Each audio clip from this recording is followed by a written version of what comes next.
Hey, what's up guys? It's Brian of Yellow Rainbow. I wanted to take this time to tell you that I am set to put out my next album in January of 2020. I've decided to make it a 5-track album using 5 of the 15 ambient videos that I have up on my channel. I've also decided to reach out to a few of my subscribers to get their input and help on deciding which 5 tracks would make it to the album. Here's what a few of them said. Thanks for doing this, I appreciate it. My pleasure, bro. How's it going? Pretty good. How's your day going so far? It's going great, man. No complaints. Cool. Yeah, so I'm putting out a new album. Cool. January 2020. Exciting. So, what are your top 5 favorite Yellow Rainbow ambient videos on the channel that you would like to see on the upcoming Yellow Rainbow album? I actually went through this as if you were going to have 10 songs, so it's kind of hard for me to cut them down, but maybe 1, 2, 8, 9, 14, and 6. Okay, that's fine. You could say more than 5. Okay, yeah, I didn't want to overcomplicate it. Okay, all right, so I just wrote down the numbers, so Totally I cool. didn't write down no the full descriptions. I go ambient number 2, number 3, and number 4, and then I jump to number 8 and number 12. Whoa. So and I have a little playlist, it's a little yellow rainbow EP that I made myself. Oh, cool. I like a lot of the tranquility that you share that I feel when I'm listening to a lot of the songs. And so I think I picked out number 3, number 8, number 12 as things that really made me feel grounded. I liked 8, felt like dreamlike. Yeah. 3 was very soft, calm, as was 12. I also really liked 11. I think it had a lot of variation, really thick, heavy sound. Yeah. I really enjoyed that, and I think albums maybe shouldn't be too dimensional. I also really liked number 8. I think was with Mike Parrish. Number 5. Number 5. Yeah. The collaboration you did there, I really enjoyed it. Obviously number 5, because that's the one that I was playing on. Yeah, I knew you were going to say that. But all joking aside, I really liked 6. I thought it had some really awesome David Lynch vibes. Oh, yeah? Cool. Well, I also thought 1 and 2 were really good. 1 especially in terms of just making it an intro. That seemed like not so much a fully fledged idea as the other ones, but it seemed like 1 and 2 were really good back to back. Especially, I think 2 is one of my favorites too of the jams as well. Oh, really? Yeah. Yeah. Cool. But I also felt like 14 was an improved version of one of the earlier jams. I'm not sure, but I did like that one a lot too, number 14. 14 was the, you're talking about the one where I had the arpeggiator going? I think so, yeah. I think that's why I liked it, because of the arpeggiator. So what is it specifically that you think makes those 5 work so well together as a whole? Is it kind of like what you said already? The place it put me in. I think some of your other songs still have some of that playful energy that you've had in many of your other songs. Right. A lot of energy. Right. And I liked some of the more grounded, calming places you took me with some of these songs. Oh, that's right. Yeah, you didn't pick any of the ones that were a little more upbeat, lighter and upbeat. Yeah. Mm-hmm. These were all. You picked a lot of the ones that were very slow. Yeah. Moving. That's interesting. There's a lot of variety in them, I think, sound wise, and I kind of lean towards more the beat, incorporating beats, but then there was still a couple that were not beat driven as well. Right. So yeah. Cool. Yeah, but and then I just love the chill ones that just sort of sort of close me in, and I can just lay down on a plush carpet and just sort of sync back. Yeah. Like those Yeah, are really I those are think really that was cool. one of the comments you left on. I think Yeah, number eight, I'm like actually. I'm totally still in my own comment, but still like yeah, I just yeah, there's a couple of those like that I picked that I felt that way about like where they're just like these like warm and just like even though you're making them with these crazy machines, I don't quite understand how you're doing this stuff. Like there's still a lot of warmth to it, so it's really cool. Yeah, I think that's like the whole analog synth. There's always like with like Moog synths and everything. There's I don't know, just has a nice warm sound to it. You still have that same feel though in some ways. I think you and me share a love of like kiddish energy, and some of your work still feels very like frenetic and kind of expansive. Right. But yeah, especially in this iteration, I like how you're maturing, how your sound is maturing, and Oh, thank you. yeah, there's a lot less energy, but it's like more nuanced. Mm-hmm. It's things have like changed a lot since I've gravitated more towards analog synthesizers and more away from like the computer and like software synthesizers, because pretty much everything I've put out in the past, excuse me, were like all software synths, like more just working right in the computer. Mm-hmm. Everything's so much more hands-on for what I'm doing right now, and I don't know. I think this stuff just sounds way better than any of the software synths I have. I mean, people speak as like it's like almost the same now. Maybe it's not quite there yet, but it's getting close. But I don't even think it's close, honestly. What do you think about number 7? Number 7 is the one that has the most views, and it seemed to a lot of people said a lot of great things to me about it, like through text and.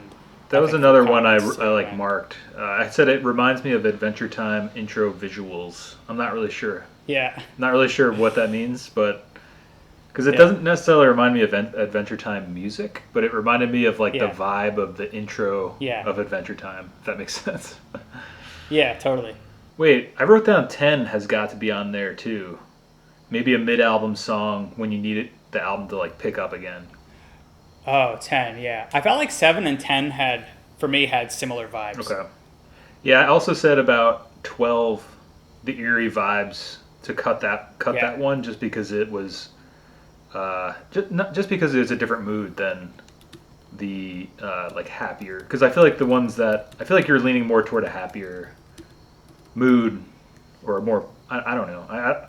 I don't want to say like happy, good, happy, sad, because that's not really it. But like maybe dark and light. I feel like you're going toward more of a light with this. And I think 13 too was David Lynch territory again. But I think if you were going to pick one of the two David Lynch ones, I would pick 6 over 13.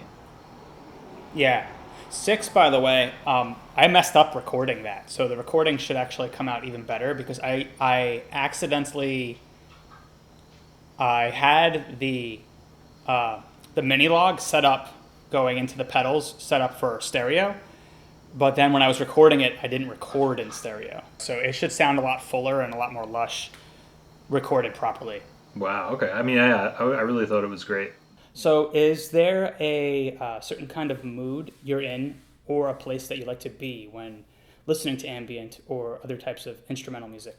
Like I do a lot of writing for work, so I like to be able to listen to something and even like writing like I don't know, I don't want to say like poetry, but like lyrics and just like kind of doing like stream of consciousness, like writing stuff as well. Like I like to have instrumental music on because I don't want to like accidentally like steal somebody's lyrics, but like having like something going is always really nice. So I mean, like almost like every day whenever I'm writing for work, which is like different from writing like lyrics or whatever, like I usually put on some sort of something in the background. And so like that, like, yeah, that's like a really good time for me to have it going. I don't know.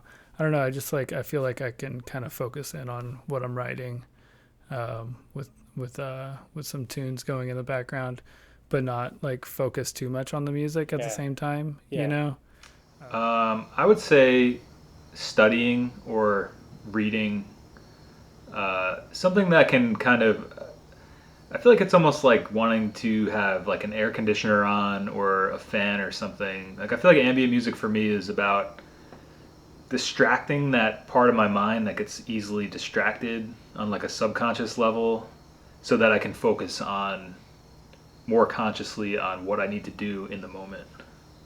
I think what I like about ambient music is it does bring you to a place. It's one of the easiest forms of music to like get me lost in it, to like get into like a flow state almost, like to be doing what you're doing. Like it enhances what you're doing, whether like you're cooking or just sitting and thinking. Usually it's solitary activities, and I find it like kind of like accelerates the passing of time. Right. It makes you dive deeper into your thoughts. But I'm picking some of these songs, these calm pieces, because I think I also do like that energy. I keep using the word grounded. Right. I think that's where I like to be when I'm listening to ambient music. Like a lot of my friends who have like 9 to 5 jobs that just like sit at a computer all day, they prefer listening to like ambient music. It kind of gives them that energy that music would give you to keep going, but at the same time it's not distracting. Yeah. Like with singing, like one of my friends told me like anything with singing, it's like they start thinking way too much about like the words and what the song is about, where like ambient music doesn't do that at all, but it's still a much better work experience than not listening to anything. Yeah, I mean the words definitely like distract me, and then and I just I don't know, I like writing and just like sort of like setting down for like 10 minutes, just like whatever like brain dump I can get out, just like typing and writing, and like and even like using like, because a lot of times like whenever I'm writing lyrics, like just like having the melody and like kind of piecing like 7 to 10 syllable lines or whatever, like kind of coming up with a melody to somebody else's music. Like I have a friend that writes a ton of like instrumental music, and so he's always sharing that stuff with me, and I sort of like jokingly think like one day like I'm just gonna sit down and record vocals to all of his songs, like because I'm constantly like kind of making up my own lyrics to them anyway. Cool. So but then like, so sometimes just like writing and listening to like even his music, but then I have like these words like sitting here for whenever I'm writing my own songs, and I can go back and like cherry pick from that. What are your thoughts on the process of creating music on a weekly basis to help yourself write an album for the near future? I think it's a great idea. I mean, because like if you put yourself in the mindset like I'm gonna do like like a video or a song a week or whatever and post it, like, and you commit to it, that means like you gotta at least like kind of show up for like, I don't know, 10-15 minutes a day and like come up with something, and like, and I mean, one week it might be shit, but like if you get that shit like out of the way, like the next week could be like amazing, like something you never would have come up with, Like, if you were just going to take the best 25% of the stuff that you write, it behooves you to just write as much stuff as you can, knowing that, well, maybe 1 out of the 4 ideas that I do is going to be really awesome. So the faster I can iterate through 4 ideas, the faster I'll get like the gold out of the mine or whatever. So I think writing stuff on a weekly basis is great. Just don't burn yourself out, If you don't feel like doing it, don't do it. But I think the danger is in like coming up with an idea and then not realizing this isn't the best idea, or this isn't the worst idea, or this is a mediocre idea. Like, because then you can go further on the ones that you really like. If you have, like you're doing right now, you're going through your, the top 5 out of 10 and saying like, oh, I really like these. I might want to work on these. So yeah, that would be my advice. I think that's a great way to do it. Are you writing them beforehand, or are they like largely sort of improvised pieces? Yeah, some of the most recent ones were more improvised. If it was improvised, I would get like a rough idea of like what I want to do, but then it's completely improvised. And of course, I like get sound for all my synths and the pedals that are connected. I get like a sound that I want to start. Yeah, if it's improvised and like I feel like it's like maybe I waited like too last minute, or maybe if I just felt like I wanted to improvise, then then it usually doesn't take as long. But if it's something I'm writing, then it's usually taking me a good few hours or so to kind of write it, and then then record it and get a good take, and then because then like once I have I mean like, and I don't mean like just like knocking something out in like 10 to 15 minutes, but I mean like kind of like just like putting in like a little bit of time like each day, you know, and like kind of building on that time, because that's kind of how like I'm sort of forced at this point in my life with having kids and stuff, like just like doing things like in small chunks of time, and like just, you know, just sort of like building it all up, and hopefully like at the end of the day you got something. But I think it's cool. I think in my own life, right, so I'm not a musician, but in my own life, when I consistently dedicate time and structure and schedule something, it creates a discipline around it, a craft, whether it's exercise or completing a dissertation or any number of things, right? And I feel like the creative pursuits are similar in that way, that it's like, yes, some of it might be forced and not your best work, but just the consistency with which you're returning to that opportunity, giving yourself that opportunity, I think is probably a good thing in the long run, right? I know a lot of writers that use a similar method, where they're like, look, I sit down at 8 a.m. and I start writing every day, and a lot of it's garbage. But that's how I've also produced my best works, right? And that's how I've had a follow through. And one of the reasons I started the channel and started trying to put something out on a weekly basis is because I really wanted to have something to like break me out of like a perfectionist mindset, where I can just put something and release it publicly, even if it's not perfect, and even if I only worked on it for a matter of a few hours or so. Yeah, so it sounds like that's a good fit for you. Yeah, so we'll see what happens. I look forward to hearing it. Cool. Thanks for your time, Greg. Appreciate it. You're welcome. Cool. All right. Mike, thanks so much. My pleasure, man. Thanks so much for doing this, Jason. This was great, and I really appreciate your time. Yeah, of course, man. Anytime. Hey, thanks for tuning in to watch this video. I'm really excited to work on this album over the course of the next few months and have it out by January of 2020. This process of writing new music on a weekly basis has really changed everything for me, because it's helped me break out of the perfectionist mindset. I approached these ambient videos with the idea that they could be completed pieces, they could just be rough sketches, or they could be somewhere in between. Now I'll see what will happen when I go back to record them for an album. Check back soon for some album updates and other new videos every Wednesday at noon.